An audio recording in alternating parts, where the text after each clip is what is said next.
사도행전 21장. 우리는 그들과 작별 인사를 한 뒤에 배를 타고 곧장 고수로 갔습니다. 이튿날 우리는 로도에 들렀다가 거기서 바다라로 떠났습니다. 그곳에서 우리는 베니게로 가는 배를 만나서 그 배를 타고 떠났습니다. 키프로스 섬이 눈앞에 나타났을 때에 우리는 그 섬을 왼쪽에 두고 시리아로 가다가 두로에 배를 댔습니다.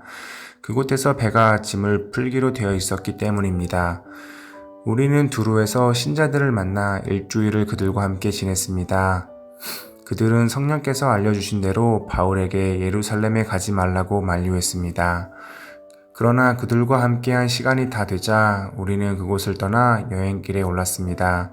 모든 신자들이 아내와 아이들을 데리고 도시 바깥까지 나와 우리를 배웅해 주었습니다.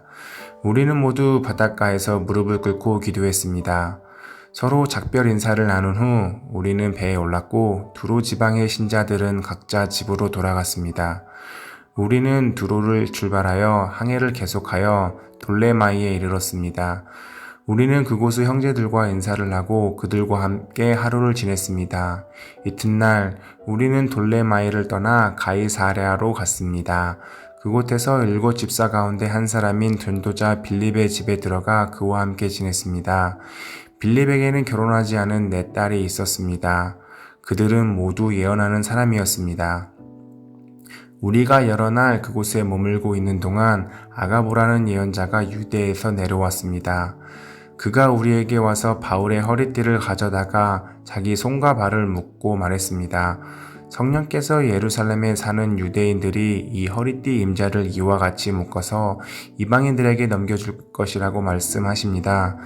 우리는 그 말을 듣고 그곳 사람들과 함께 바울에게 예루살렘에 올라가지 말라고 간곡하게 말했습니다. 그때 바울은 이렇게 대답했습니다. 어찌하여 그렇게 울면서 나의 마음을 아프게 하십니까? 나는 예루살렘에서 묶이는 것뿐 아니라 주 예수님의 이름을 위해 죽는 것까지 각오하고 있습니다. 바울이 우리의 고난을 받아들이려 하지 않았기 때문에 우리는 주님의 뜻대로 되기를 바랍니다. 라고만 말하고 더 이상 아무 말도 하지 않았습니다. 이렇게 여러 날이 지난 뒤 우리는 떠날 준비를 하여 예루살렘을 향해 출발했습니다. 가이사랴 출신 제자들 몇 사람도 우리와 함께 갔습니다.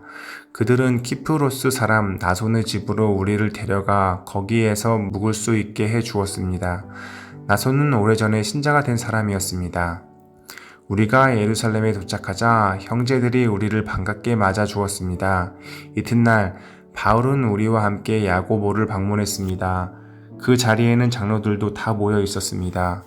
바울은 그들에게 인사를 하고 하나님께서 그의 선교로 이방인들에게 행하신 일을 낱낱이 들려주었습니다.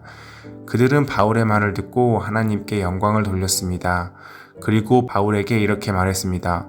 형제님 아시겠지만 유대인 가운데 신자가 된 사람이 수만 명입니다.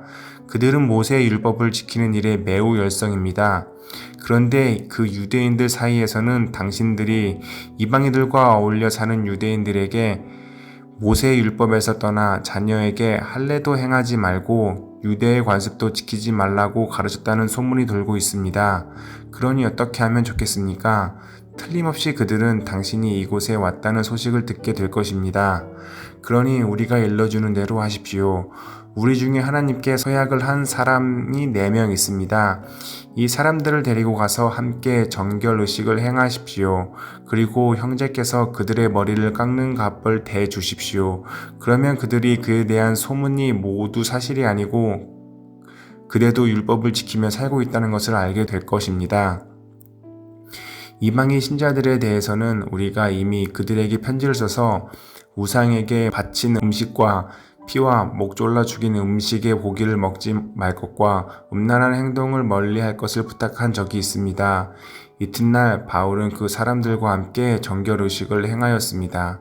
그런 뒤에 그는 성전뜰로 가서 정결의식이 끝나는 날짜와 그날에 각 사람을 위해 예물을 바칠 날짜를 신고했습니다. 7일이 거의 끝나갈 즈음에 아시아 지역에서 온 유대인들은 바울이 성전뜰에 있는 것을 보고 무리를 충동질하여 바울을 붙잡았습니다. 그 유대인들은 이렇게 소리 질렀습니다. 이스라엘 동포 여러분, 좀 도와주십시오. 이 사람은 가는 곳마다 우리 백성과 모세의 율법과 성전을 거스르는 말로 모든 사람을 가르치는 사람입니다. 더욱이 지금은 그리스 사람들을 성전 안으로 데리고 와서 이 거룩한 곳을 더럽혀 놓았습니다. 그들이 이렇게 주장한 것은 그들이 전에 에베소 사람 드로비모가 바울과 함께 예루살렘에 있는 것을 본 적이 있었으므로 분명히 바울이 그 사람을 성전 안으로 데리고 들어왔을 것이라고 생각했기 때문입니다. 그러자 온 도시는 시끄러워지고 사람들이 몰려와 바울을 붙잡아 성전 바깥으로 끌어냈습니다. 그리고 바로 성전문이 닫혔습니다. 그들이 바울을 죽이려 하는 순간에 예루살렘 도시 전체에 폭동이 일어났다는 보고가 로마 군대 천부장에게 전달되었습니다. 그는 즉시 백부장 몇 명과 군인들을 거느리고 군중에게로 달려갔습니다. 폭도들은 로마 군대 천부장과 군인들을 보자 바울을 때리는 것을 멈추었습니다. 천부장은 가까이 가서 바울을 체포했습니다. 그리고 군인들에게 바울을 쇠사슬 2개로 묶으라고 명령한 다음 그가 누구이며 또 어떤 일을 했는지를 물었습니다. 그러자 군중들은 너도 나도 소리를 질러대며 대답을 하는데 그들의 말이 저마다 달랐습니다. 천부장은 사람들의 아우성치는 소리에 이 사건의 진상을 알 수 없어서 군인들에게 바울을 병영 안으로 끌고 가라고 명령했습니다. 바울이 층계에 이르렀을 때에는 군중들의 폭행이 너무나 격렬했기 때문에 군인들이 바울을 호위해야만 했습니다. 군중들은 바울의 뒤를 따라가며 계속해서 그를 없애버려 라고 소리쳤습니다.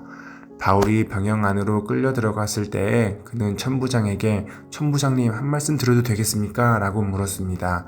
그러자 천부장이 대답했습니다. 그리스 말을 할 줄 아는가? 당신은 혹시 얼마 전에 폭동을 일으키고 테러범 4,000명을 거느리고 광야로 나간 이집트 사람이 아닌가? 바울이 이렇게 대답했습니다. 아닙니다. 나는 길리기아 지방의 다소에서 태어난 유대인이며 그 유명한 도시의 시민입니다. 제가 저 사람들에게 말할 수 있게 허락해 주십시오. 천부장이 허락하자 바울은 층계 위에 올라서서 손을 내저 무리를 조용하게 했습니다. 잠잠해지자 바울이 히브리 말로 연설했습니다. 기도하겠습니다. 하나님 아버지 감사합니다. 우리 아이들이 지금 하나님의 말씀을 배우고 있습니다. 우리 아이들이 하나님 말씀을 배우며 하나님의 말씀대로 살아가는 자녀로 자랄 수 있게 주님 도와주시옵소서. 그리고 우리 아이들에게 지혜와 은혜 내려주시옵소서. 예수님 이름으로 기도합니다. 아멘.